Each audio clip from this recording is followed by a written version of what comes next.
जय गुरु जी।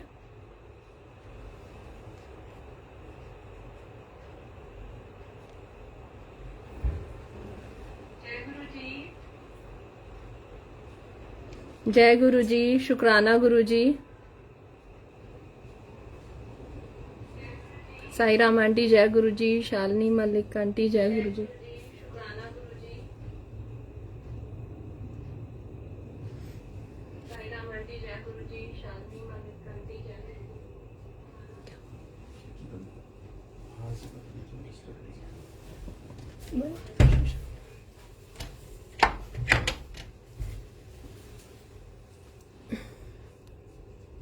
आज बहुत ज्यादा डिस्टरबेंस आ रही है संगत जी। आवाज ठीक से आ रही है? बिल्कुल क्लियर है आवाज? फैन की आवाज या ऐसा कुछ डिस्टरबेंस तो नहीं है?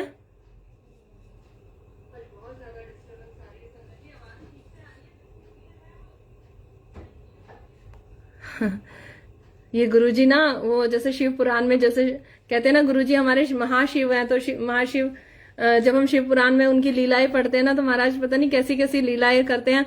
उनके आगे हम कुछ भी नहीं है। वो पल पल यही दिखाते हैं कि मैं ही हूँ सब कुछ और तुम्हारी कोई औकात नहीं है, जो मैं चाहता हूँ वही होगा। तो जो भी है, शुक्राना मालिक। और गलतियां हो जाती है, प्रभु माफ करिए, हमें बख्शिए, बस मैं यही कह रही हूँ।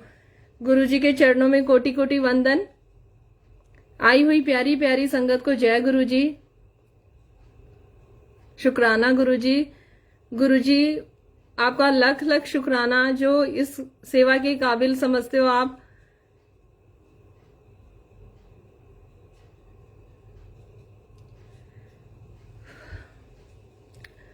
क्या बोलूं उनके गुणगान के लिए, शब्द तो बने ही नहीं है, शब्द है ही नहीं, वो डिक्शनरी ही नहीं है जिसमें मैं अपने प्रभु का गुणगान कर सकूं। शब्द ही इतने छोटे हैं, इतने छोटे हैं उनके आगे। पर हाँ, इन्हीं शब्दों का सहारा तो लेना पड़ेगा संगत जी।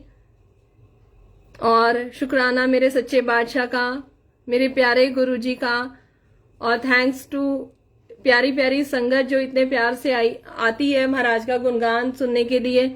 और नीलम कपूर आंटी का शुक्राना, thank you Neelam Kapoor aunty, जो ये प्यारा सा आंगन आपने हमें दिया, जिसमें हम छोटे बच्चों की तरह यहाँ पे आके और थोड़ा सा सबसे मिलके खुश हो जाते हैं। तो थैंक यू नीलम आंटी। और गुरुजी जो ये माला, जो जैसे कि नीलम आंटी की बात, मुझे जैसे ही मैं सत्संग स्टार्ट करती हूँ हमेशा एक ही बात याद आती है कि कुसुम ये मेरे प्यारे प्यारे मोती मोती मोती हैं, संगत नहीं है, ये मेरे मोती हैं। और इसमें वो जो धागा है, वो धागा हमारे महाराज का है, वो सीक्रेट धागा है। धागा किसका है संगत जी? वो हमारे गुरु महाराज का है।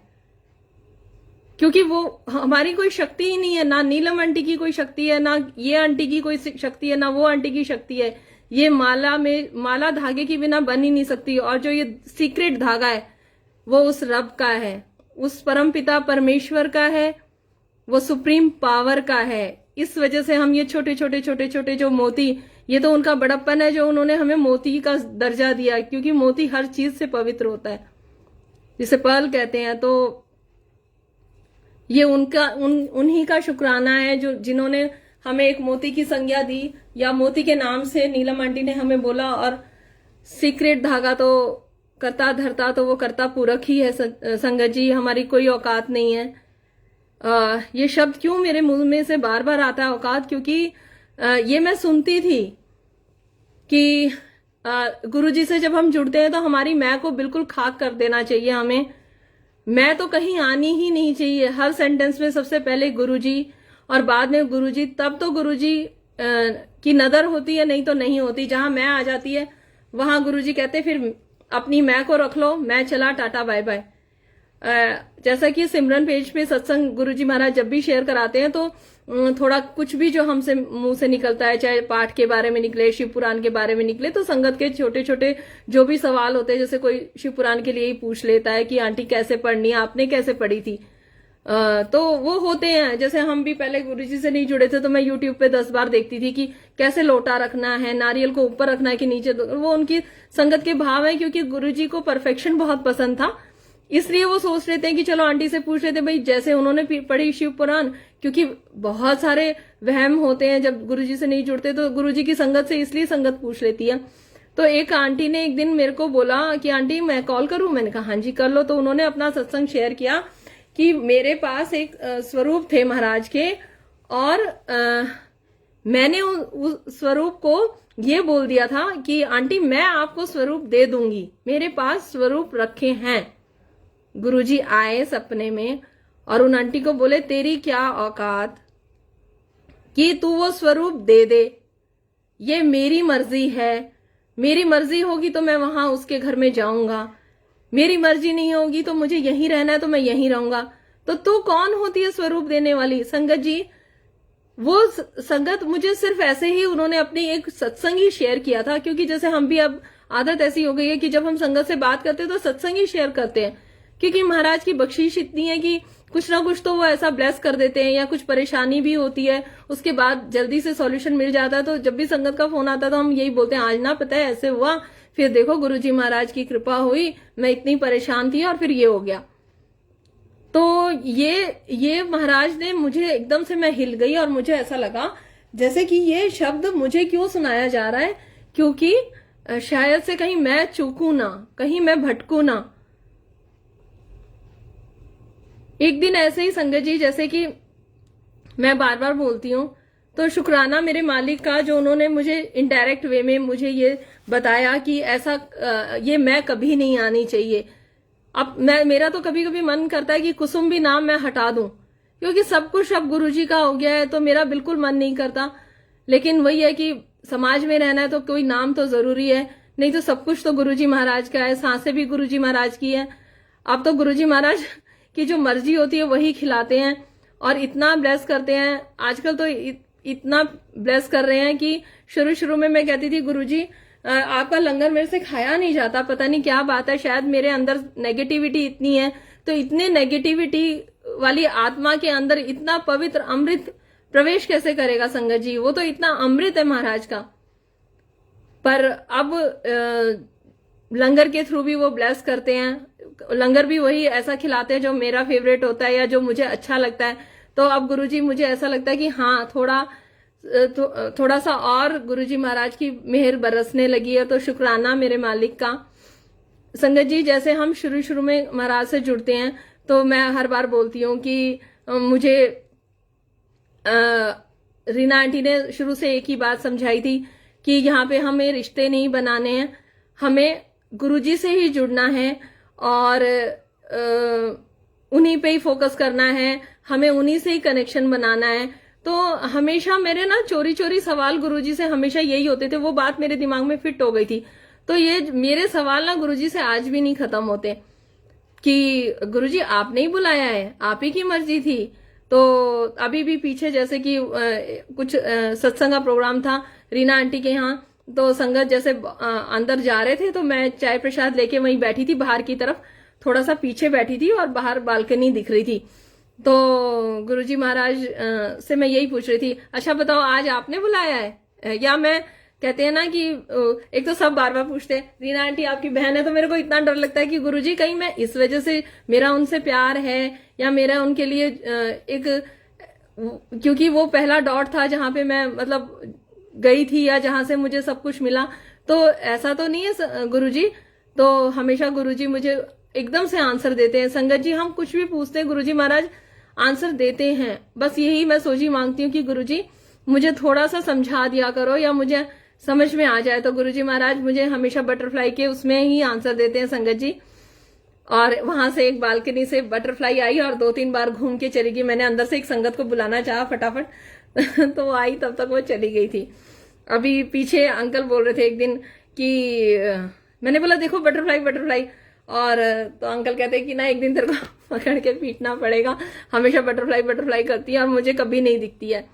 तो ये महाराज की मर्जी होती है, लेकिन इसके पीछे ये सत्संग है। क्योंकि ठीक है महाराज जो प्यार करते हैं वो तो ठीक है, बख्शीश करते हैं वो भी ठीक है, इतना ब्लेस करते हैं वो भी ठीक है, लेकिन अपनी गलतियों को भी रियलाइज करके और संगत के बीच में महाराज को साक्षी मान के अगर मैं गलती भी मान लूं तो मुझे कोई शर्म नहीं है। जब, क्योंकि संगत जी भटकाव कभी कभी हो जाता है या पता नहीं, उसके पीछे भी मैं तो गुरुजी को फिर धीरे से प्यार से यही कह देती हूँ कि जब सब कुछ तो आप ही करने वाले हो, सब कुछ करन करान आपने ही करना है, तो फिर अगर कुछ गलती भी हो रही है तो गुरुजी फिर आपको बता देना चाहिए था। मैं हमेशा यही बोलती हूँ, क्योंकि अभी पीछे संगत जी जैसे आपको मैंने शुरू से बताया कि मुझे गुरुजी ने बहुत जल्दी जो ब्लेस किया वो शिव पुराण ब्लेस किया था। एक सोनिया अरोड़ा का और एक हिना बजाज है या हिना खन्ना आंटी हैं, आप लोग ज्यादा जानते होंगे, मेरे को सरने में थोड़ा सा मैं कंफ्यूज हो रही हूँ। तो उनके ये 2 सत्संग मैंने सुने थे। तो सोनिया अरोड़ा आंटी ने बस इतना ही कहा था कि शिव पुराण पढ़ो भाग लग जाएंगे, शिव पुराण पढ़ो भाग लग जाएंगे। बहुत स्टार्टिंग की बात है। तो मैं सत्संग तो नहीं सुनती थी, लेकिन हाँ फेसबुक पे ये आने लग गया था क्योंकि बहुत सारे ग्रुप्स ज्वाइन कर लिए थे। और फिर हिना आंटी का भी 2 संगत के मुंह से मैंने सुन लिया था, और शिव पुराण मेरे पास रखी हुई थी, तो वो बख्शीश हुई, शिव पुराण पढ़ी मैंने। उसके बाद फिर मेरे को ना उसी टाइम पे मैंने जब उद्यापन किया शिव पुराण का, तभी मैंने गुरुजी से प्रॉमिस कर लिया था कि गुरुजी मैं ये ना 7 बार पढ़ूंगी। अब वो प्रॉमिस भी कर लिया और वो मैंने शिव पुराण शुरू भी कर दी बहुत जल्दी, क्योंकि मैं इधर आके बैठ नहीं पाती थी। तो मैंने बताया ना कि पावनी आंटी ने बोला कि मम्मा आप ना यहाँ पे आके बैठ ही नहीं पाते हो, तो इससे अच्छा आप फिर से शुरू कर दो शिव पुराण। जब वो कुछ बोलते तो मुझे ऐसी फीलिंग आती है कि जैसे ये गुरुजी महाराज का हुक्म है, क्योंकि वो बोलते ही इस तरीके से हैं। संगत जी मैंने दूसरी बार भी शुरू कर दी शिव पुराण, और फिर पता नहीं क्या हुआ क्या नहीं हुआ, मुझे नहीं समझ में आया। कुछ मेरे से त्रुटि हुई या महाराज नहीं चाहते थे, ये मैं महाराज पे ही छोड़ती हूँ, वही बताएंगे, वो आने वाले टाइम में बताएंगे। लेकिन अब शायद से गुरुजी महाराज ने देखिए कैसे कैसे वो लीला रचते हैं। एक दिन मैं और रीना आंटी सेवा में गए हुए थे, उत्तम नगर गए थे शायद से हम सेवा में। तो उत्तम नगर गए तो वहां पे सेवा में मैं हमेशा फोन बंद करती हूँ, यहां तक कि फोन मैं घर लाने तक, घर जब आ जाती हूँ उसके बाद भी मैं गुरुजी को मत्था टेक के, और मत्था टेकने के बाद ही मैं फोन ऑन करती हूँ। मैं ये कहती हूँ गुरुजी शुक्राना, यहाँ आके भी मैं मत्था टेकती हूँ और बोलती हूँ गुरुजी शुक्राना सत्संग में भेजने के लिए, सेवा देने के लिए। जाते आते मेरा मत्था टिकता था।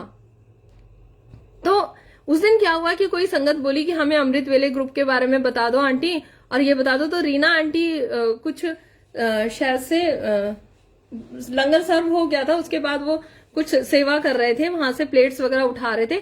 तो एक आंटी, तो रीना आंटी बोले कि आंटी अपना फोन निकाल के ना और आप फटाफट नंबर दे दो जो भी अमृत वेले में करना चाह रहे हैं। कई संगत ने बोला कि आंटी अमृत वेला कैसे करते हैं, क्या करते हैं, तो थोड़ा बता दिया था गुरुजी ने। थोड़ा सा तो बुलवा दिया था कि भाई राम जपो चाहे शाम जपो, आंटी अपनी पुरानी जो पूजा है उसको ना छेड़ो, बस थोड़ा सा टाइम, जैसे 7-8 बजे हम जब संसारिक काम करने का टाइम होता है, तो उस टाइम जब हम पूजा से जुड़ते हैं तो हमारा भटकाव हो जाता है।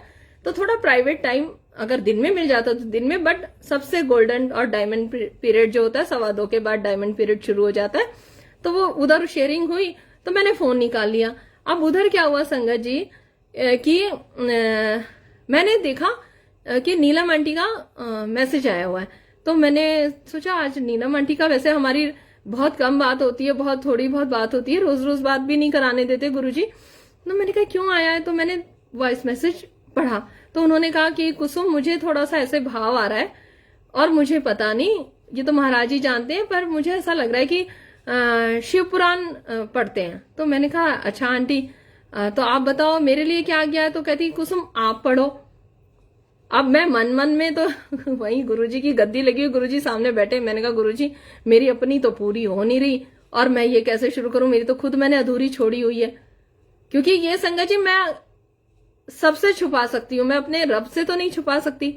मैं घर आ गई संगत जी, फिर मैंने कहा अच्छा, लेकिन मैंने वहां पे लिख दिया कि जो हुक्म, क्योंकि मुझे ऐसा भाव आया कि अगर महाराज की गद्दी के सामने मैंने मैसेज खोला है तो ये कुछ तो लीला रची है प्रभु ने।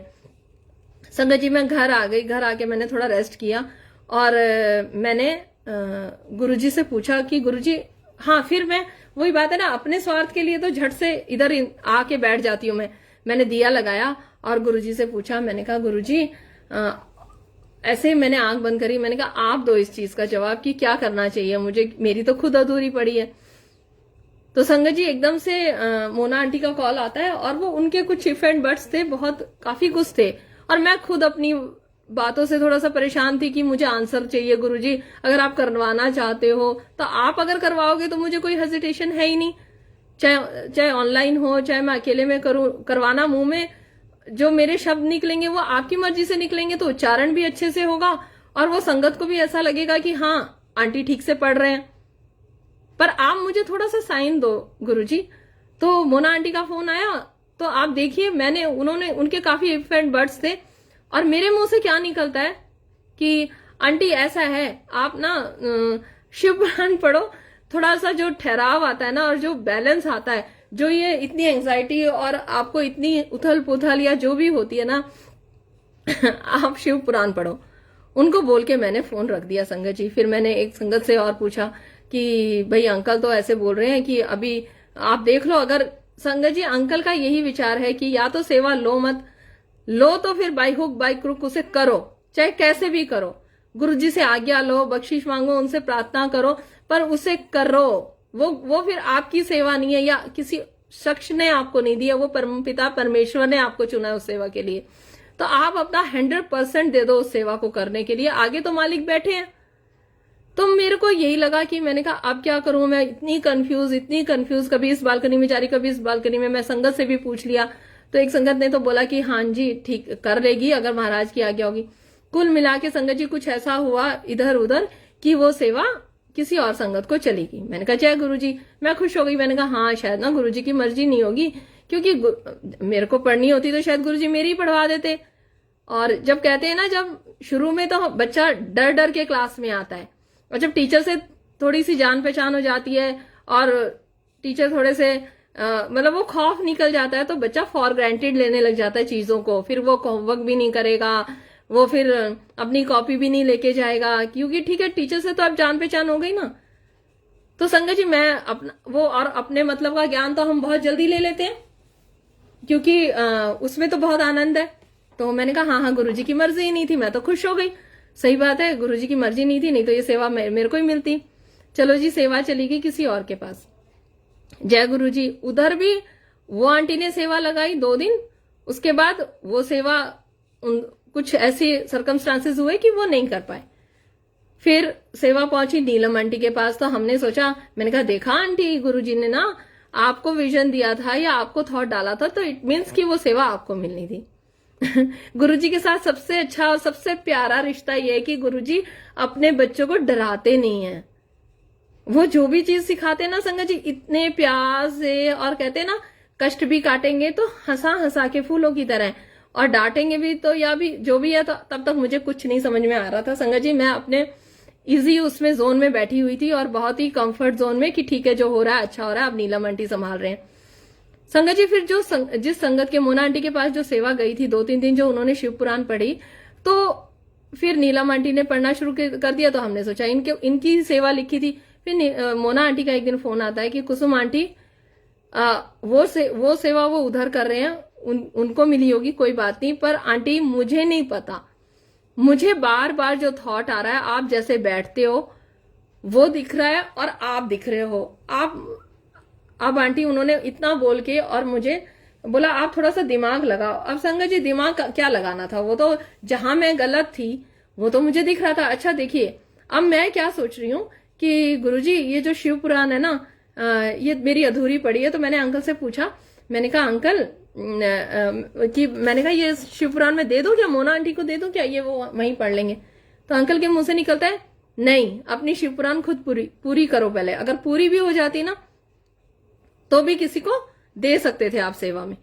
मैंने कहा अच्छा जय गुरुजी। और संगत जी देखो बुद्धि कितनी भ्रष्ट हुई, थोड़ी नहीं बहुत भ्रष्ट हुई। जब मैं शुरू में जुड़ी थी तो कितने डर और कितना मेरी रूह में डर था, मेरी आत्मा में कितना डर था कि मैं उसको छूती नहीं थी बिना उससे, और इतनी रिस्पेक्ट से उस शिव पुराण को रखती थी। और बाद में मैं कितनी बहकी, क्योंकि और अपने मतलब का ज्ञान मैंने कैसे लिया कि गुरुजी कहते वहम नहीं करना चाहिए, गुरुजी कहते वहम नहीं करना चाहिए। अरे गुरुजी कहते वहम नहीं करना चाहिए तो क्या हम चीजों को जो सिस्टमैटिक और बहुत सुंदर ढंग से करते हैं पहले से जो करते आ रहे हैं, तो क्या हम वो सुंदर ढंग भी खत्म कर दें? गुरुजी तो बहुत डिसिप्लिन से चलने वाले हैं हमारे।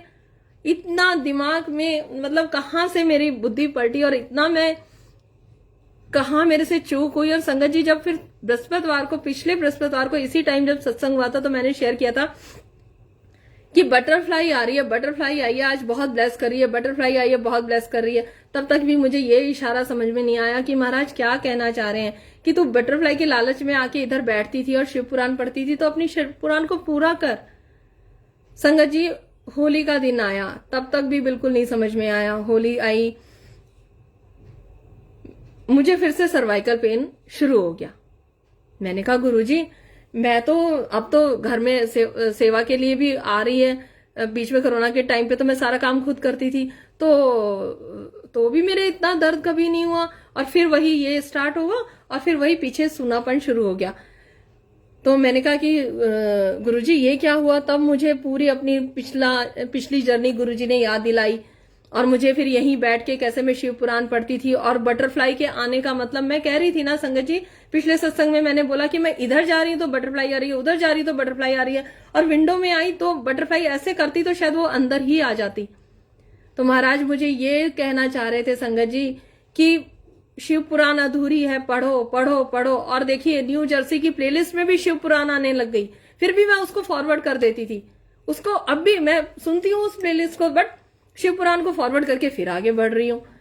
तो संगत जी, कभी कभी इतना भटकाव हो जाता है कि हमें कुछ चीजें समझ में नहीं आती। फिर होली का दिन आया, और होली वाले दिन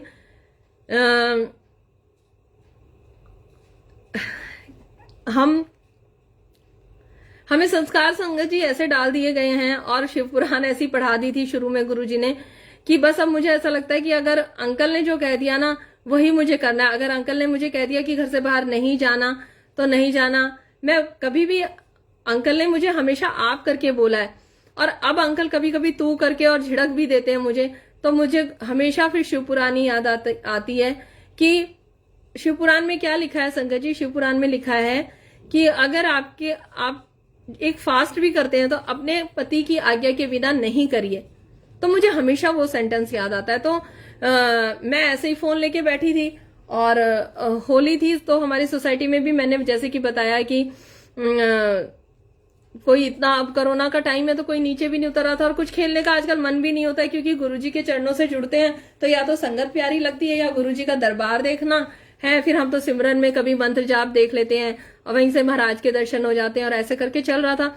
तो संगत जी, अंकल, मैं और पावनी आंटी बैठे हुए थे, और पता नहीं एक संगत का फोन आता है, और उन्होंने जैसे गाने म्यूजिक वगैरह सुनाए। मैं और एकदम से पता नहीं क्यों मुझे बहुत जोर से गुरुजी की याद आई, क्योंकि 2-3 दिन से मैं देख रही थी एक डांस का वीडियो, जो गुरुजी सामने बैठे हैं और वो संगत डांस कर रहे हैं। तो एकदम से वो मेरे सामने आया, और आप देखिए प्रभु की लीला देखिए, जब हम उनकी भक्ति में और उनके प्यार में जब रोते हैं तो वो उस नीर को बहने देते हैं और उसमें इतनी मदद करते हैं कि आ रहे हैं, बह रहे हैं तो बहने दो। और अंकल एकदम उठ के अंदर जाके सो गए, और पावनी आंटी अंदर आ गए, और मुझे गुरुजी ने खुला टाइम दे दिया कि तेरे को रोना है ना, तू रो ले। और फिर मुझे रघुवीर अंकल का वो सत्संग याद आया कि गुरुजी कहते हैं कि मेरे से दूर बैठ और मेरी याद में तड़प और रो। संगत जी, मैं इतना रोई, और फिर मुझे वो मंत्र जाप वाला भी वीडियो गुरुजी महाराज ने दिखाया, और भी कई फेसबुक पे लाइव जा रखे थे।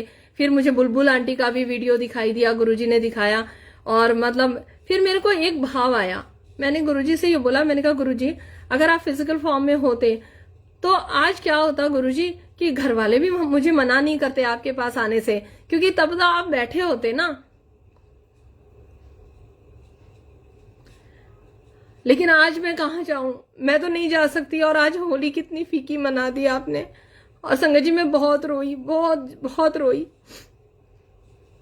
और रोते रोते ना मुझे ऐसा लगा कि मेरा चेहरा पूरा काला पड़ गया, और फिर मेरे हाथ में भी बहुत तेज दर्द होने लगा। फिर वो जो अकेलेपन में मैं रोई और बैठी बैठी रोती रही, तो मुझे गुरुजी ने यह एहसास कराया कि जब फिर मुझे वो सत्संग भी याद आया। फिर मैंने कहा, हाँ गुरुजी, आप ऐसा करते हैं। और फिर मुझे ये लगा, जैसे कि वैलेंटाइन डे में मैंने बताया ना कि मेरे दिमाग की घंटी बाद में बजती है। मैं जो सब जगह फूल वूल और सब जगह सत्संग सेवा से आ गई ना, तब मुझे याद आता है कि हाँ गुरुजी महाराज तो यहाँ सोने बैठे हैं। तो वैलेंटाइन डे में भी आके, जैसे मैंने बताया था कि पावनी आंटी ने सत्संग किया और हम बैठे, ऐसे ही फिर बाद में मेरे को भाव आया कि नहीं, होली है तो एक संगत आंटी का फोन आता है कि क्या कर रही हो, तो वो बचपन की फ्रेंड है, मधु आंटी है, तो उन्होंने बोला क्या कर रही है। मैंने कहा यार बस अच्छा नहीं लग रहा। तो कह रही क्यों, गुरुजी को रंग लगा और उनके साथ मना होली कैसे बैठी उदास उदास। तो फिर मुझे ऐसा लगा कि नहीं सही बात है, मैं गुरुजी के पास तो बैठी ही नहीं आके, मैं तो बाहर सोफे पे बैठी हुई हूँ। और संगत जी मैं जब यहाँ आके बैठी तो मुझे जब वो पेन हुआ और सब आया तो मुझे अपनी कई कमियां कई गलतियां मुझे रियलाइज हुई कि ना तो मैंने गुरुजी को रंग लगाया, ना मैं बैठी। और फिर मुझे एक और चीज भी खली कि गुरुजी मैं अकेली कैसे खेलूं। अंकल सनी अंकल भी चले गए और पावनी आंटी तो अपने में बिजी हो गई और अंकल सो गए, तो मैं तो मतलब आप और मैं कैसे अकेले अकेले। तो मैंने कहा नहीं चलो कोई बात नहीं, अकेले ही गुरुजी के साथ मना लूंगी। आज गुरुजी ना पता नहीं क्यों मुझे इतना रुला रहे हैं, और मैंने सोचा छत पे प्लास्टिक की चेयर रखी है तो उसी पे ही कुछ बिछा दूंगी और गुरुजी तो आ जाते हैं हमारे गुरुजी महाराज। तो वो कहते हैं ना महाशिव भोले भंडारी, तो कोई बात नहीं। वो प्रभु की ऐसी लीला हुई कि संगत जी अंकल उठ गए इधर से, क्योंकि रोना धोना गुरुजी ने करवाना था और मुझे सब कुछ दिखाना था, वो महाराज ने समझा दिया मुझे। उसके बाद फिर मैंने गुरुजी को बोला, मैंने कहा ये बात आप पहले बता देते प्यार से, किसी और जरिए बता देते, आप सबको सपने में आके बता देते हो या किसी के आंसर किसी के थ्रू दिला देते हो, मेरे को नहीं है गुरुजी इतनी बुद्धि, इतना लंबा टाइम क्यों आपने लगाया। फिर संगत जी अंकल उठे और फिर हमने फटाफट ऐसे ही मैं बैठी तो मेरे को एकदम से भाव आया। हाँ अंकल बोले कि बैठी यहाँ ऐसे बैठी उदासी, तो तू ऐसा कर। उनको नहीं पता था कि मेरा रोना धोना सब हो चुका है। तो ये बोले कि हाँ हम यहाँ मैं बैठी, तो अंकल बोले कि मैंने कहा चलो प्लेलिस्ट लगा लेती और आप लोग कमरे से बाहर चले जाओ। तो ये बोले कि नहीं हम भी यहीं बैठेंगे। मैंने कहा जय गुरुजी। तो मैंने कहा आप यहाँ बैठ जाओ, मैं तो नीचे करके बैठ जाऊंगी।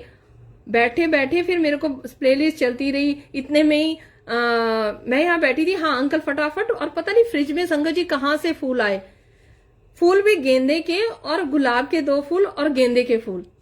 मैंने कहा ये तो मैं नहीं लाई, और क्योंकि फूल वगैरह में ज्यादा रंगोली नहीं बनाती तो मैं इसलिए भी नहीं लाती क्योंकि फिर वो खराब हो जाते हैं। संगत जी पता नहीं वो फूल कहाँ से आए, फ्रिज में क्या हुआ मुझे कुछ याद नहीं, और फटाक से अंकल ने एक कांच का बाउल लिया और उसमें पानी भर के और वो फूल लगा दिया और फिर वो यहाँ रख दिए, बन गई रंगोली और प्लेलिस्ट चल गई। हम तीनों बैठ गए और फिर मैंने सोचा कि अब कुछ कड़ा प्रसाद भी तो रखते हैं गुरुजी को। और संगत जी मैं फिर अंकल को बोला कि अब यहाँ से आप लोग मत हिलना और मैं कड़ा प्रसाद बना के लाती हूँ, सर पे चुन्नी लेके, और मैं ऐसे कड़ा प्रसाद बनाया मैंने। तो एकदम से महाराज की बख्शीश हुई और उन्होंने इतनी मेहर बरसाई कि मेरे अंकल को स्वरूप के अंदर गुरुजी महाराज ने ओम के दर्शन दिए। और जैसे मैं बार बार गुरुजी को कहती, गुरुजी मैं तो गुलाल भी नहीं लाई और रंग भी नहीं लाई, अब मैं कैसे खेलूंगी। और फूल का थोड़ा सा मुझे समझ नहीं आ रहा था कि ऐसे कैसे खेलूंगी। तो मैंने कहा गुरुजी मैं आपको हल्दी लगा दूंगी, हल्दी क्योंकि पीली होती है और मेरा कनेक्शन पीले रंग से बहुत ज्यादा है क्योंकि मेरा 3 नंबर है, तो बृहस्पति का और कुछ ऐसे मैं कनेक्शन जोड़ लेती हूँ गुरुजी के साथ। तो अच्छा मैं मन में सोच रही, और अंकल ने बोला मैंने लगा दिया ना गेंदे के पत्ते को पीस के और मैंने गुरुजी को ऐसे लगा दिया है। मैंने कहा अच्छा लगा दिया, इधर हल्का सा गुरुजी को लगा दिया है, तो मेरी वो हल्दी भी रह गई। तो संगत जी पावनी आंटी आए और कहते कि जल्दी आओ मम्मा, ऐसे ऐसे गुरुजी ने प्रेजेंस दिखाई। तो मैं फिर भी पीछे चुप के खड़ी रही डर के मारे। मैंने कहा ठीक है गुरुजी आ गए ना, बस मैं आगे नहीं जाऊंगी क्योंकि गुरुजी तो बहुत गुस्से में होंगे मेरे से आज। मेरी शिव पुराण भी अधूरी रह गई और मैंने कहा तुम लोग दर्शन कर लो, मैं नहीं आ रही। फिर संगत जी वो तो गुरुजी हैं, वो तो किसी ना किसी से बुलवा ही देते हैं। तो अंकल ने बहुत जोर से मुझे डांटा कि संसारिक, हाँ मैं क्या कर रही थी, कड़ा प्रसाद मैंने बाद में बनाया था, उससे पहले मैं बर्तन साफ करने लग गई थी कि रसोई साफ कर लेती हूँ, गुरुजी महाराज आएंगे ना, तो ऐसे करके। तो इतने में प्लेलिस्ट लगा के अंकल बैठ गए थे पहले। तो संगत जी अंकल ने बोला संसारिक कामों में ही लगी रही हो और गुरुजी आके बैठ गए, इधर आ जा, ऐसे बोला। फिर संगत जी मैं आके बैठी और फिर दोनों ने, अंकल ने और पावनी आंटी ने मुझे दिखाया कि गुरुजी ने प्रेजेंस दिखाई है। और आप तो मुझे तब मैंने शुक्राना किया मालिक का, और मैंने कहा कि तब मैंने गुरुजी से कहा, मैंने कहा गुरुजी थैंक यू सो मच। और फिर उसके बाद कड़ा प्रसाद भी बनाया। और संगत जी आप देखिए प्लेलिस्ट में कड़ा प्रसाद की ही पूरी महिमा उन्होंने बताई थी। तो इससे मुझे ये साइन मिला कि हाँ गुरुजी महाराज ने सत्संग कराना था और ऐसे ही बैठाना था। और उन्होंने ये कहा कि तू रो मत, अगर ऐसे बैठेगी तो भी मैं प्रेजेंस दिखाता हूँ। और लास्ट में वो कहते हैं ना, गुरुजी अपने बच्चों को, अपनी बेटियों को कभी भी दुखी नहीं करते। और फिर मैं थोड़ा खुश हो गई, पर फिर भी उदासी कहीं ना कहीं थी। और फिर मैंने गुरुजी से प्रॉमिस किया कि गुरुजी मैं कल से 11 से 12 शिव पुराण पढ़ूंगी। और फिर मैंने अगले दिन उठी सुबह, क्योंकि मैं शायद तब भी नहीं पढ़ती संगत जी।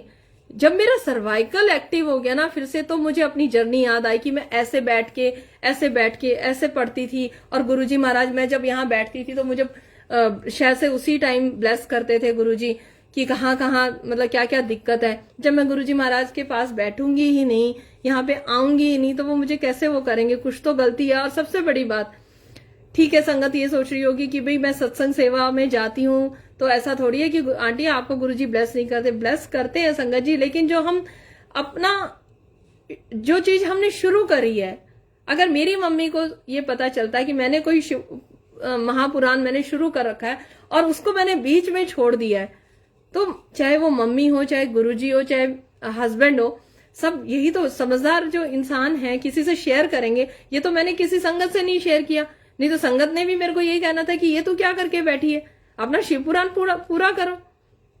तो जो गलती होती है संगत जी, बस महाराज अपनी हमें ये सोच ही दें कि जो हमने गलती करी है वो हमें पता चले और फिर हम उस पे गुरुजी से माफी मांगे। और फिर उस चीज को मैंने शुरू किया। तो 11 बज गए।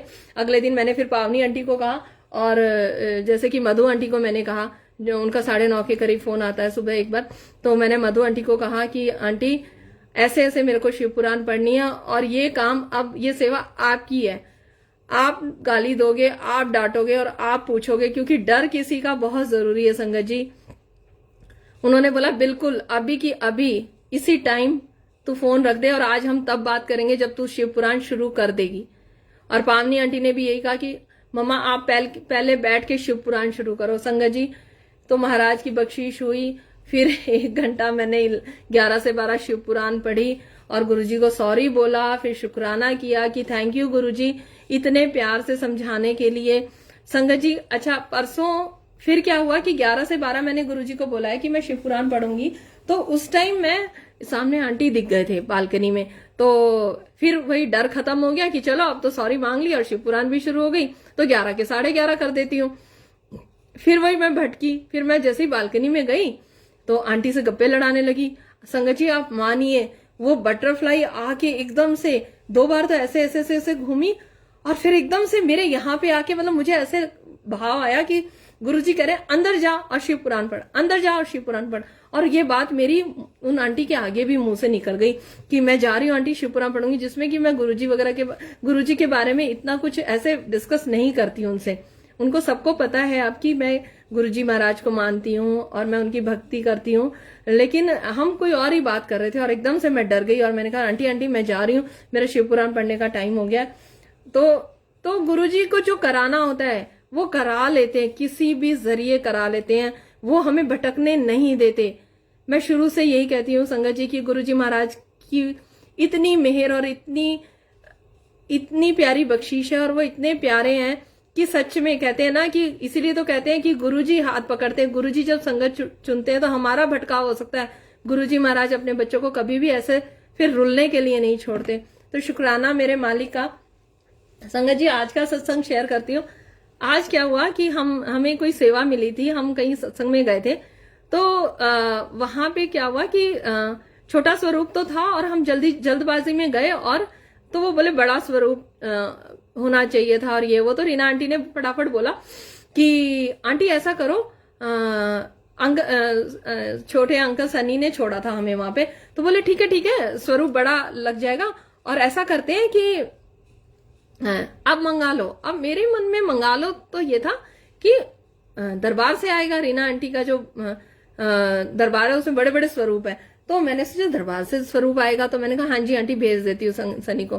तो मैंने कहा सनी तो आंटी घर पहुंच गया, तो कह रहे आंटी कहते तो घर से ही तो मैं मंगा रही हूँ, मतलब यही वाला स्वरूप गया था आज। तो मैंने कहा अच्छा आप घर की कह रहे हो, मैंने कहा हाँ जी। तो फटाफट स्वरूप वहां पहुंचा और लग गया। जब वहां स्वरूप लग गया, दिया जुड़ गया और वेलकम हो गया, तो मैं ऐसे गुरुजी के सामने खड़ी हूं और मैं गुरुजी को ऐसे देख रही हूँ।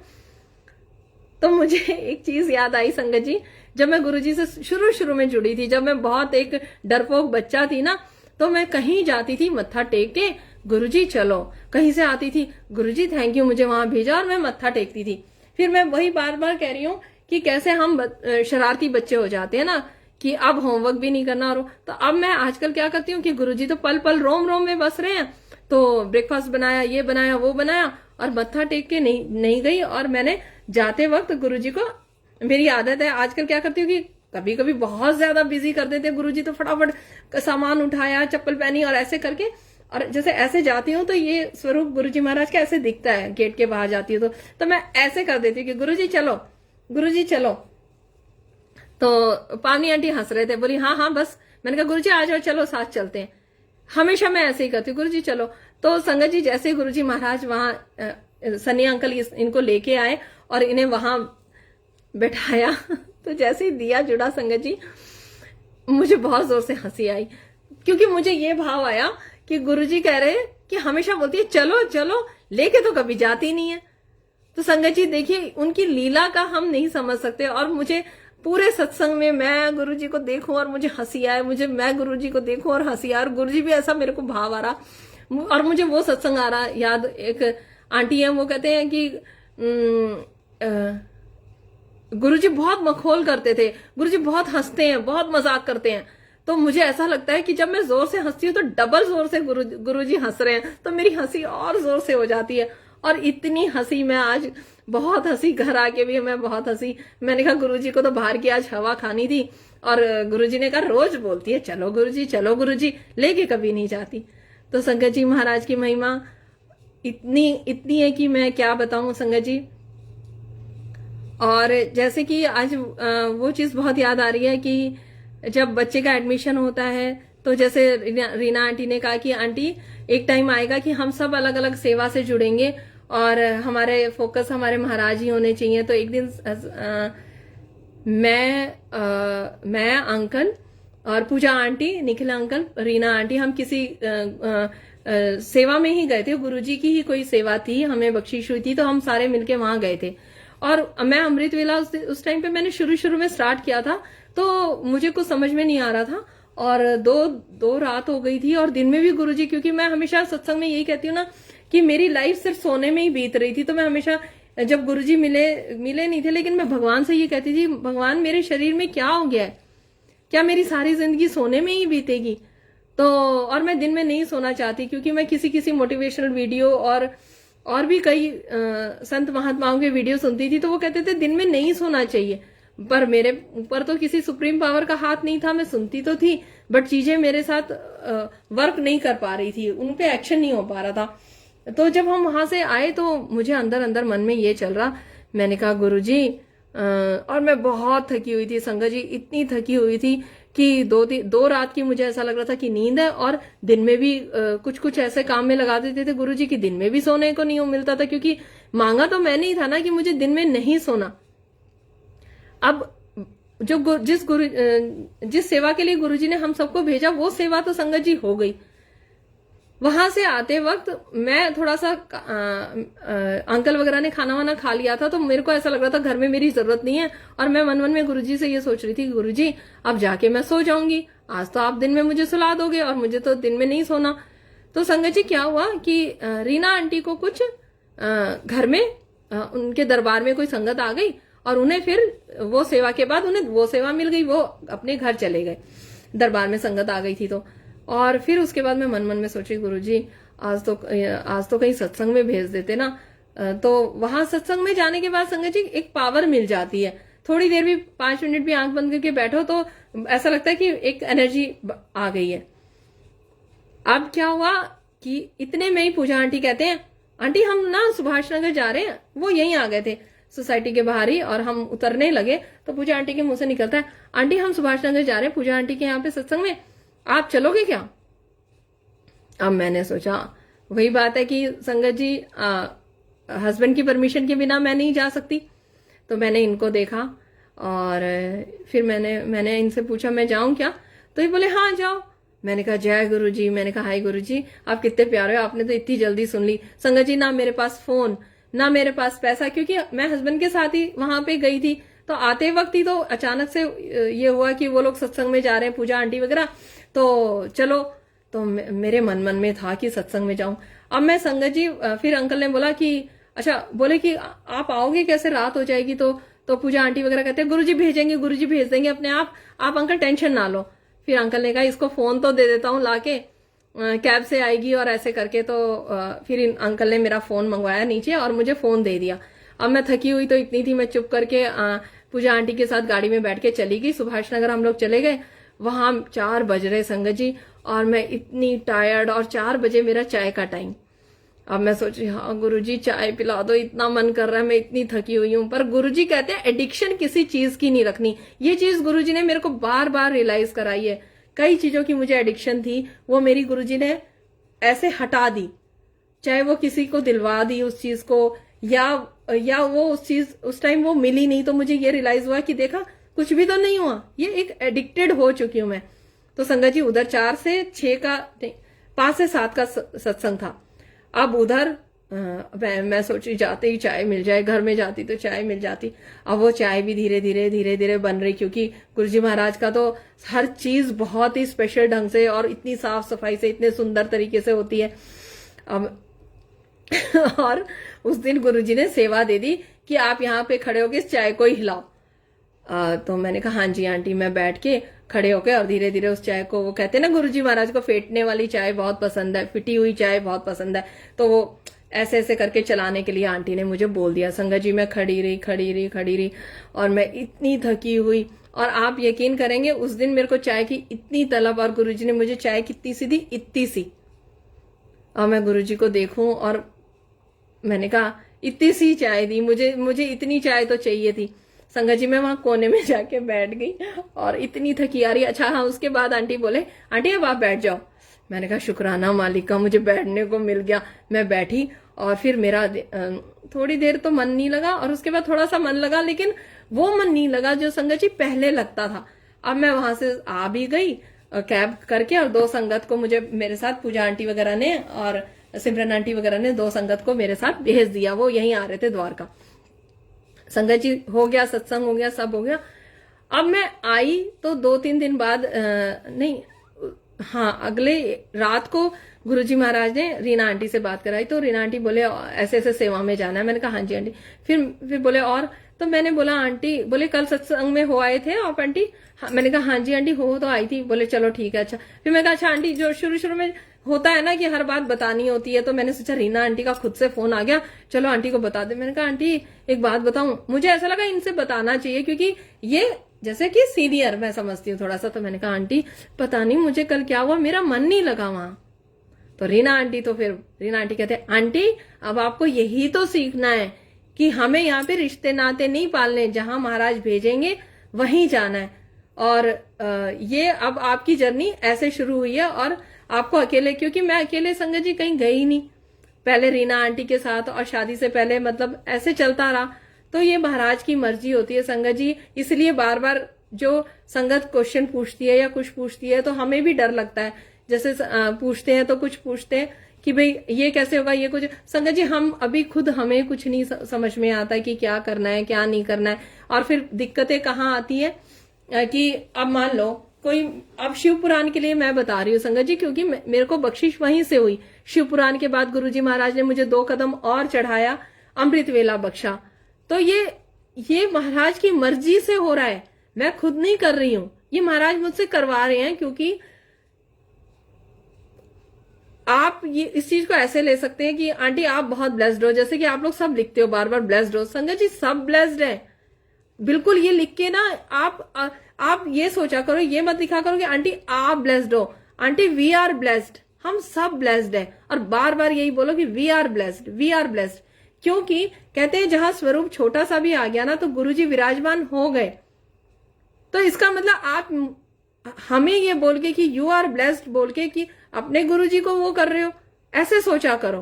तो संगत जी आप सब ब्लेस्ड हो, बस हमारे कुछ एक कार्मिक अकाउंट ऐसे होते हैं। अब गुरुजी मुझे मतलब मेरे से सेवा भी ले रहे हैं, सत्संग में भी भेज रहे हैं, इधर भी भेज रहे हैं, अमृत वेला भी करा रहे हैं। तो संगत जी हो सकता है हमें क्या पता, या हमें अगला पिछला क्या पता, या मुझे मेरा पता है ना कि मेरे अंदर पॉजिटिव और नेगेटिव कितना है, और नेगेटिविटी से मैं भरी हुई हूं। जो नेगेटिव बच्चा है, जैसे कि मैं हमेशा बोलती हूँ, वो इतना तंदुरुस्त है। तो संगत जी, वो गुरुजी को मेरी अंतरात्मा का पता है कि इसके अंदर कहाँ कहाँ कमी है। वो मुझे इतना क्यों भगा रहे हैं, आप सोचो तो सही। क्योंकि कुछ तो है, मेरे अगले पिछले कुछ ऐसे कर्म है ना जो वो कटवा रहे हैं। तो ये सब उनकी मर्जी से होता है। अब ये थोड़ी है कि वो ये कर रहा है। अब मैंने शिव पुराण पढ़ी, तो ये मैं अपना एक्सपीरियंस बता रही हूं। तो ये मैं किसी पे थोप नहीं रही कि आप भी करो। महाराज से जब आप पूछोगे तो वो थॉट आपको देंगे कि हाँ, ये हो सकता है कि आपको ना शिव पुराण का थॉट आए, ना जपजी साहब का आए, ना सुखमनी साहब का आए। हो सकता है आपको हनुमान चालीसा का आ जाए। कई संगत ऐसी भी है यहाँ जो बजरंगबली से जुड़ी हुई थी, और उन्होंने फिर गुरुजी के साथ जर्नी शुरू करी, तो उन बजरंगबली को छोड़ दिया, और फिर उन्हें एक उदासी रहने लगी, और इतना उनका मन रोता था। फिर वो सोचते थे कि कहाँ क्या गलती हो रही है।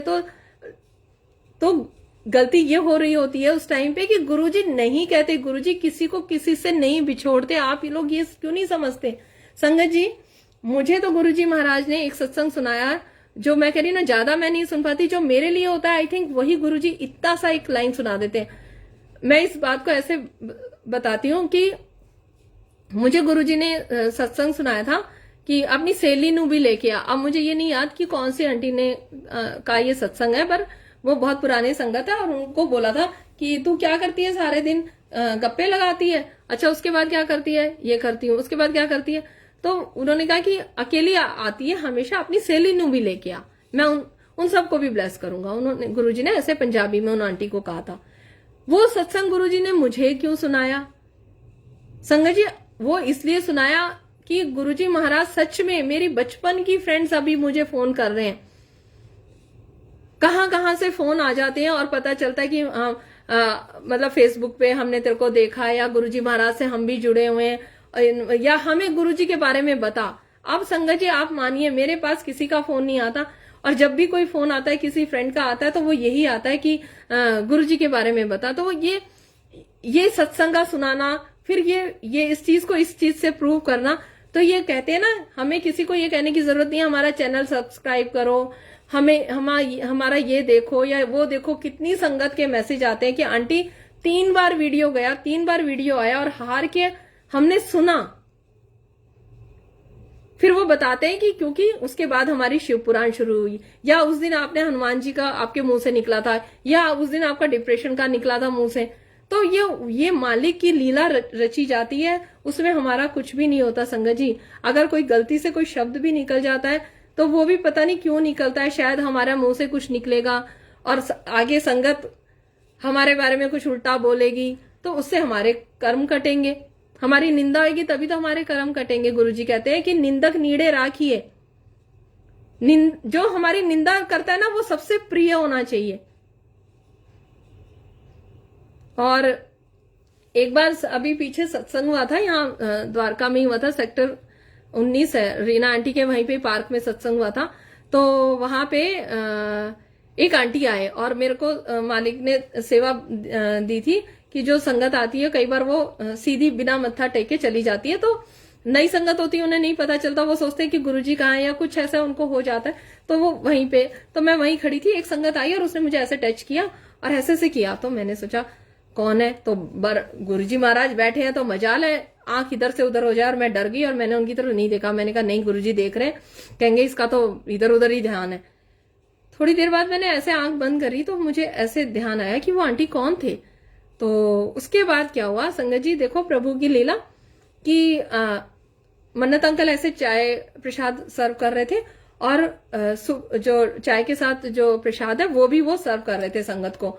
और मेरी नजर वहां ही पड़ती है उस संगत के पास एकदम से कि वो संगत कौन थी। तो गुरुजी ने, जैसे मैंने बोला वो संगत कौन थी, तो गुरुजी की लीला देखिए, मेरी नजर फिर उधर गई तो मैंने देखा, अरे ये तो आंटी है, ये तो हमारे स्कूल की फ्रेंड है। और संगत जी, फिर मैं गुरुजी से आज्ञा ली। अच्छा, उन्होंने चाय प्रसाद के लिए और नाश्ते के लिए मना कर दिया उन आंटी ने, जो मेरे बचपन के फ्रेंड थे, जिन्हें मैंने बहुत सालों बाद गुरुजी के दरबार में वहां सत्संग में देखा। तो मैंने कहा इसने तो मना कर दिया। तो मैंने कहा गुरुजी अब क्या करूं। गुरुजी से मैंने पूछा और आज्ञा ली। मैंने कहा क्या मैं जाऊं यहाँ से, उनको बता दूं आपकी प्रसाद की महिमा। तो मुझे ऐसा लगा जैसे गुरुजी कह रहे हैं हाँ बता दे। मैं आज्ञा लेके ऐसे करके और मैं चली गई उन आंटी के पास। तो मैंने उनको ऐसे हिलाया और उनका नाम लिया। मैंने कहा आंटी ये ना गुरुजी महाराज का चाय प्रसाद होता है और ये नाश्ता आप ले लो। संगत जी वो बचपन का कनेक्शन था तो साथ पढ़े हुए थे या जो भी लगा लो, प्रभु की मर्जी थी जो मुझे एक सेवादार के रूप में गुरुजी महाराज ने वहां भेज दिया कि उसको बता, ये तो प्रभु की लीला है। और उन्होंने एकदम से ऐसे करके कहा हाँ मैं खा लेती हूँ। मैंने फिर अंकल को बुलाया। मैंने कहा अंकल प्रसाद लेके आ जाओ, क्योंकि वो लेके चले गए थे, नहीं ले रहे थे। और मैंने ही उन्हें गर्दन हिला के मना किया था कि नहीं जिद मत करो, क्योंकि अगर ये छोड़ देंगे और वेस्ट हो जाएगा, वो तो हम खा लेते हैं। कोई छोड़ता है संगत जी? हम प्रसाद का निरादर नहीं करते, हमें हुक्म नहीं है, क्योंकि हमारा गुरु देख रहा होता है। हम सेवादारों की बाद में गुरुजी महाराज बहुत अच्छे से क्लास लगा भी देते हैं, हमें पकड़ के वो हिला भी देते हैं कि आज ये गलती हुई है सत्संग में, ये हुई है और ये हुई है और ये हुई है। तो हमारी रूह कांपती है, क्योंकि हमारे ऊपर 24/7 सीसीटीवी कैमरा महाराज का लगा रहता है। तो संगत जी पर फिर भी मैंने हिम्मत करके उनको बताया और फिर दोबारा उनसे प्रसाद मंगवाया और उन्होंने वो प्रसाद खाया भी और अच्छे से वो लिया। उसके बाद थोड़ी देर बाद फिर मेरा ध्यान गया। मैंने कहा गुरुजी वो कहाँ गई, वो लंगर किए बिना चली गई। संगत जी मैंने ऐसे मुड़ के देखा तो गुरुजी कहते हैं वो बैठी हुई है, तेरा ध्यान वही है। आप मानिए महाराज की मर्जी देखिए, उधर से दूसरे सेवादार लगे हुए लंगर प्रसाद बांटने के लिए, लेकिन सेली ने भी लेके आ तो सेवा सेली की तू ही करेगी। वो लंगर प्रसाद की प्लेट मेरे पास आई और मैंने फिर उन आंटी को दी। मैंने कहा ये खा लेना और इतना सभी नहीं छोड़ना। कहती ठीक है। तो संगत जी गुरुजी को पता था कि अगर ये बोलेगी, क्योंकि वो बचपन का कनेक्शन है, तो ये मान भी लेगी। और फिर चलते टाइम फिर मैं गुरुजी को कह रही गुरुजी वो चली गई क्या? फिर संगत जी क्या हुआ कि मैंने गेट की तरफ देखा तो वो वहां खड़े और बकायदा गुरुजी ने हमें एक दूसरे से मिलवाया भी, बात भी करवाई और उन्होंने मुझे बताया कि मैं यहीं पीछे रहती हूँ। और मुझे पूरा विश्वास है कि थोड़े दिन बाद उनका फोन भी आएगा और गुरुजी महाराज उनसे मतलब सेवा भी लेंगे और मुझे ऐसा लग रहा है कि गुरुजी वहां स्वरूप भी पहुंचाएंगे। संगत जी टाइम तो 2-3 मिनट ही रह गए हैं, लेकिन एक सत्संग और याद आ रहा है सहेलियों से ही रिलेटेड, कि जैसा भाव होता है ना भक्त का, वैसा प्रभु उसकी इच्छा को जरूर पूरा करते हैं। भाव सच्चा, प्यारा और बहुत ही पवित्र होना चाहिए। जैसे कि मैं एक दिन, अभी मैंने जैसे पिछले सत्संग में बताया था कि 2-3 दिन अंकल को फीवर हो गया था और छोटे अंकल को भी फीवर हो गया था। तो मेरे को घर में गुरुजी ने बांध के पटक दिया था कि कहीं नहीं जाना। मैंने कहा जय गुरुजी। और इस बीच में सत्संग बहुत हुए, बहुत छूटे, मैं बहुत रोई भी। मैंने कहा गुरुजी ठीक है, पहले जैसी जिंदगी कर दी ना, बैठे रहो घर में, सब तो अपने अपने काम में। जब सब अपने अपने काम में, मेरी जरूरत ही नहीं है तो मुझे भेज दो ना सत्संग में। तो आज्ञा तो नहीं मिली सत्संग में जाने की, क्योंकि फीवर है तो कोई बात नहीं, कुछ किसी चीज की जरूरत भी हो सकती है, बीच में भी जरूरत हो सकती है। एक मॉरल सपोर्ट तो होता ही है कि हाँ हमारी सेवा के लिए कोई बाहर बैठा हुआ है। क्योंकि ये लोग तो थोड़ा डर ऐसा हो गया था कि कहीं कोरोना या कोई इन्फेक्शन या वायरल ही ना हो। तो आप, मेरे को अंकल ने बोला था अंदर नहीं आना, आप बाहर ही बैठे रहो, हॉल में ही रहो। तो मैंने कहा ठीक है।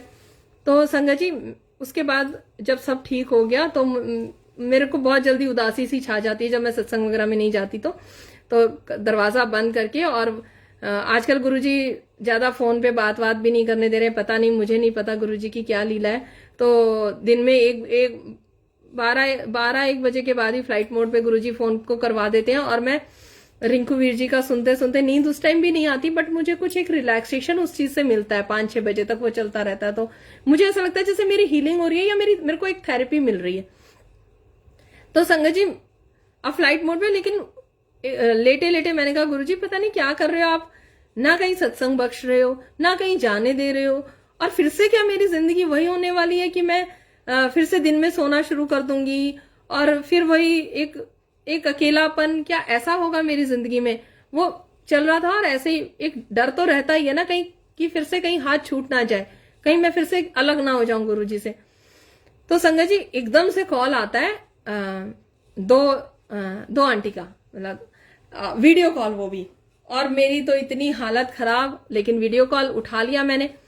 अब वो भी मेरे बचपन के फ्रेंड, हम लोग स्कूल में साथ पढ़े, वो फ्रेंड, उनका नाम जैसे कि पूजा आंटी और इति आंटी है, तो वो दोनों बहनें हैं। तो छोटी वाली का जब वीडियो कॉल था तो बोले तू कहाँ रहती है, ना तेरा फोन मिलता है, तेरे को क्या हो गया है, हम कितना कब से कई दिनों से तुझे ढूंढ रहे हैं और ऐसे करके। तो मैंने कहा हाँ बोलो क्या हुआ। तो अब मुझे संगत जी, मैं अंदर की बात बताती हूँ, कोई गुरुजी के बारे में बात करता है तो मुझे बहुत अच्छा लगता है, लेकिन गुरुजी से हटके कोई कुछ पूछता है मुझसे तो पता नहीं गुरुजी क्या लीला रचते हैं, जैसा मेरा भाव होता है फोन या तो कट जाता है या कुछ हो जाता है। लेकिन एकदम से उन्होंने बोला, मैंने कहा कुछ नहीं, ऐसे ही बस, तू बीमार है? मैंने कहा नहीं। अच्छा, फिर मैंने कहा हाँ बोलो। तो एकदम से वो बोले कि छोटी वाली का बहुत भाव उमड़ उमड़ के आ रहा था, जो समझ में मुझे आया, गुरुजी ने जो थोड़ा सा समझाया मुझे।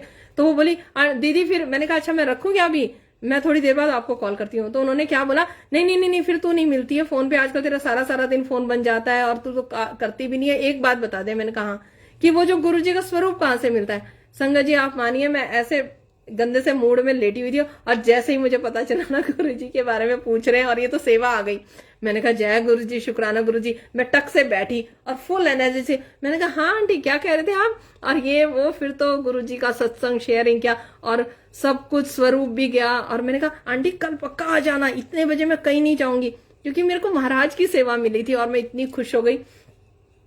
और फिर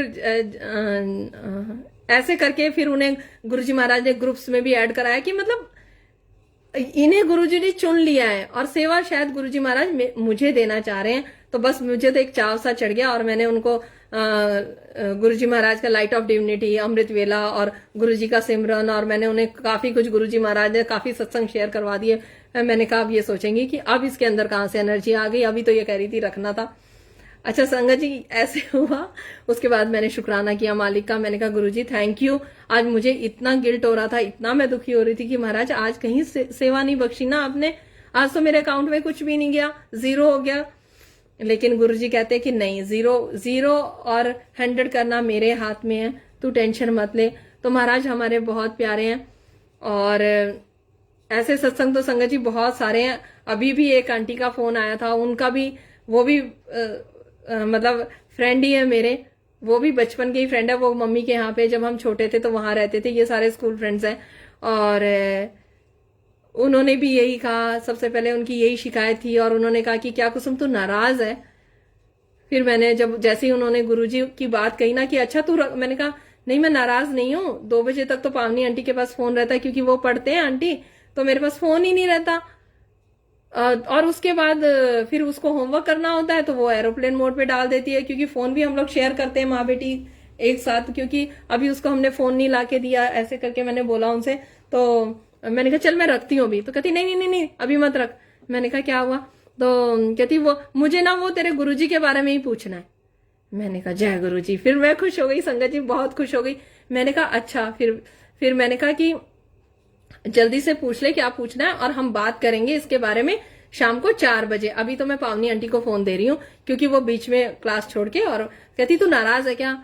अब संगत जी मैं कैसे बोलती हूँ उनको कि नाराज, गुस्सा और किसी के लिए गलत सोचना, महाराज की इतनी मेहर तो है कि हमें इतनी बुद्धि और इतनी मति बख्श दी है कि हम नाराज वगैरह वाले शब्द अब हमारी डिक्शनरी से गुरुजी महाराज ने हटा दिए।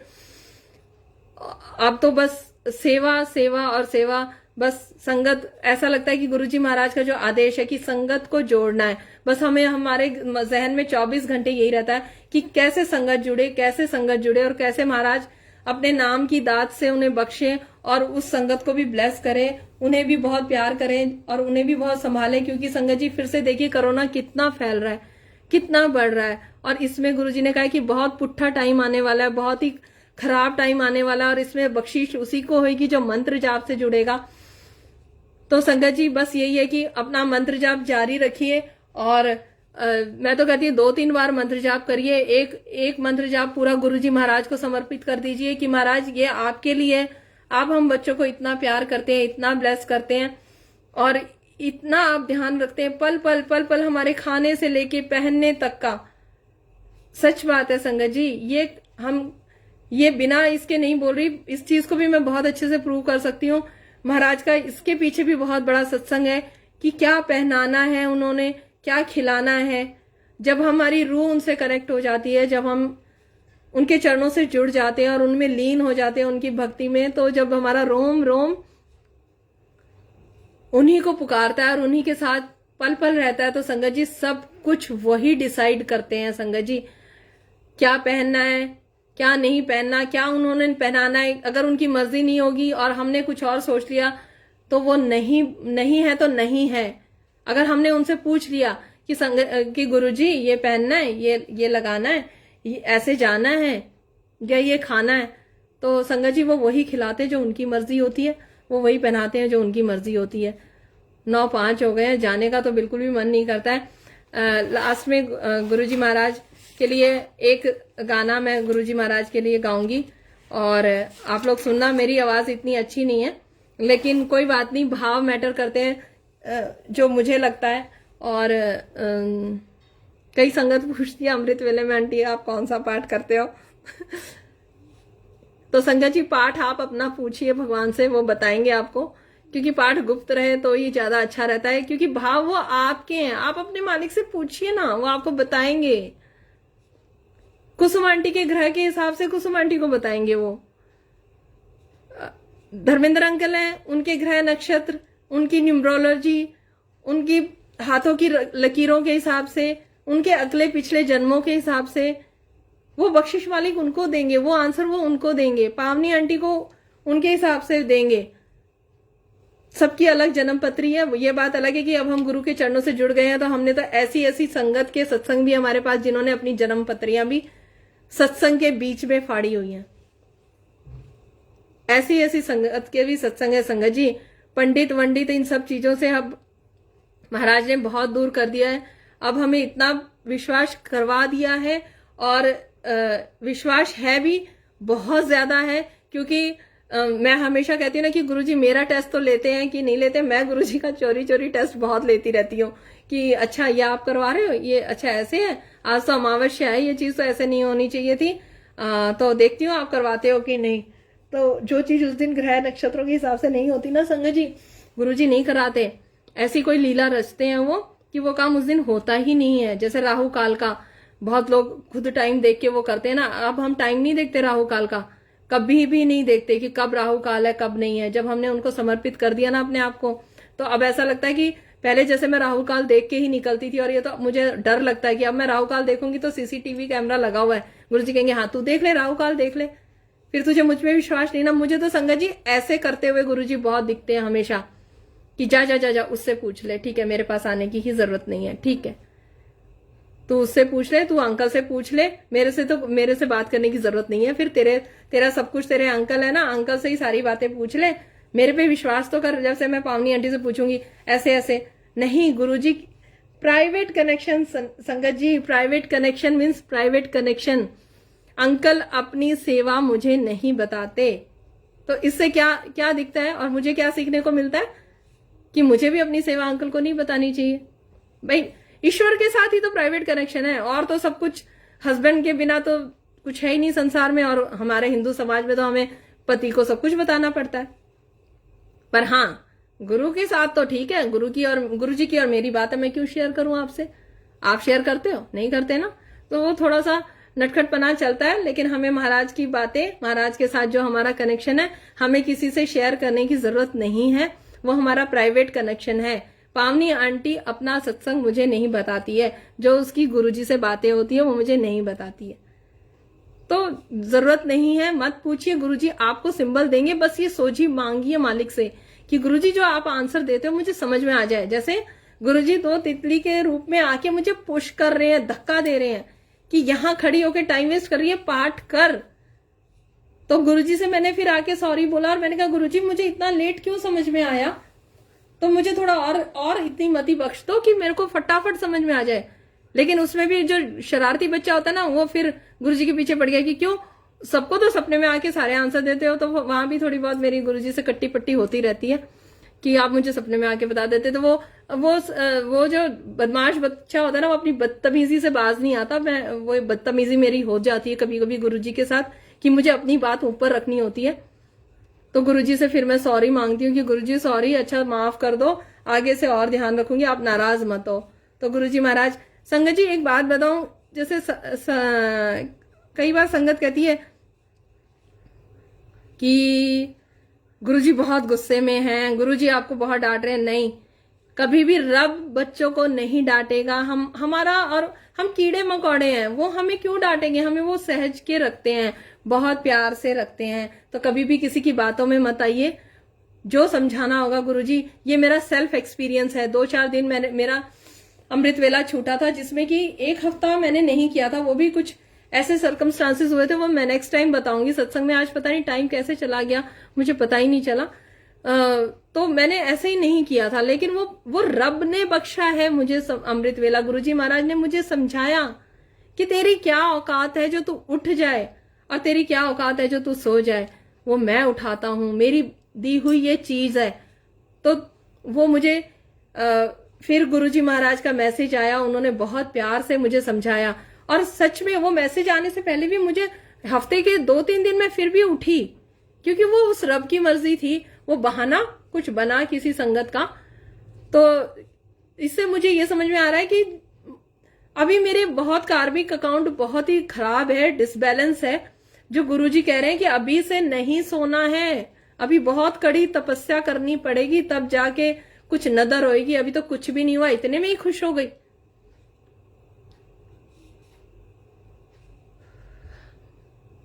तो संगत जी बस इतना ही आज के लिए महाराज से मैं आज्ञा लूंगी, और यही कहूंगी कि गुरुजी बस हमेशा ऐसे ही हाथ पकड़ के रखना और ऐसे ही हमें संभाल के रखना। अब एक छोटा सा गाना मैं गुरुजी के लिए गा देती हूँ, क्योंकि अच्छा कुछ गाना नहीं आता, पर पता नहीं मुझे क्यों ऐसा लगता है कि चलो आजकल एक गाना गुरुजी महाराज को सुना देते हैं।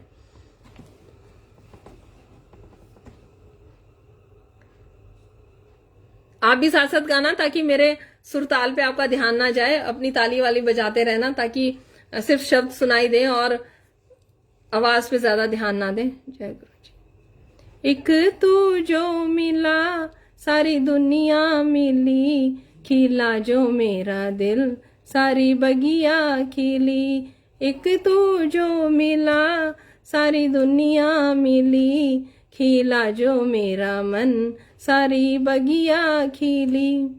तू सूरज में सूरजमुखी हूँ पिया, ना देखूं तुझे तो खिले ना जिया। तू सूरज में सूरजमुखी हूँ पिया, ना देखूं तुझे तो खिले ना जिया। तेरे रंग में रंगी मेरे मन की कली, खिला जो मेरा दिल सारी दुनिया खिली। खिला जो मेरा मन सारी बगिया खिली। अनोखा है बंधन ये बंधन सजन, बिना डोर के बंध गया मेरा मन।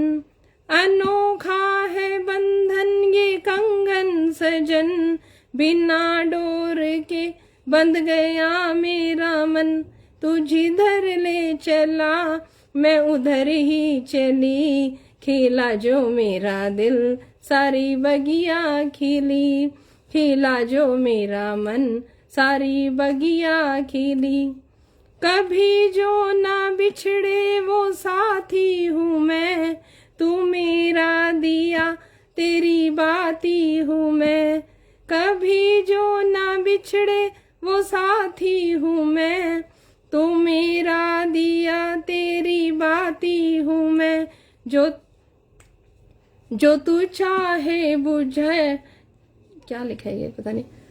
जलाया जली बुझाया बुझी, खिला जो मेरा दिल सारी बगिया खिली। खिला जो मेरा मन सारी बगिया खिली। एक तू जो मिला सारी दुनिया मिली, खिला जो मेरा मन सारी बगिया खिली। खिला जो मेरा मन सारी बगिया खिली। जय गुरु जी, शुक्राना गुरु जी। संकट जी आज्ञा लूंगी, और गुरुजी महाराज आपके चरणों में फिर से वंदन करती हूँ, और आपके गुणगान में, आपकी भक्ति में, और अभी भी जो कमियां मैं कर रही हूँ सच्चे बादशाह मेरा हाथ ऐसे ही थाम के रखना और मुझे हर पल पे जो मैं गलतियां करती हूँ उन्हें हर पल पे किसी भी रूप में, चाहे कोई संगत बता दे या किसी भी तरीके से कैसा भी कोई आंसर मुझे मिल जाए, बस मुझे मेरी गलतियों के लिए हमेशा मुझे समझाते रहना गुरुजी, और कभी मुझसे नाराज नहीं होना और अपने चरणों की दासी बना के रखना, ऐसे ही सेवा बख्शते रहना। और गुरुजी महाराज का लख लख शुक्राना। जय गुरुजी और प्यारी संगत को जय गुरुजी, जय गुरुजी, शुक्राना गुरुजी, शुक्राना गुरुजी, शुक्राना गुरुजी।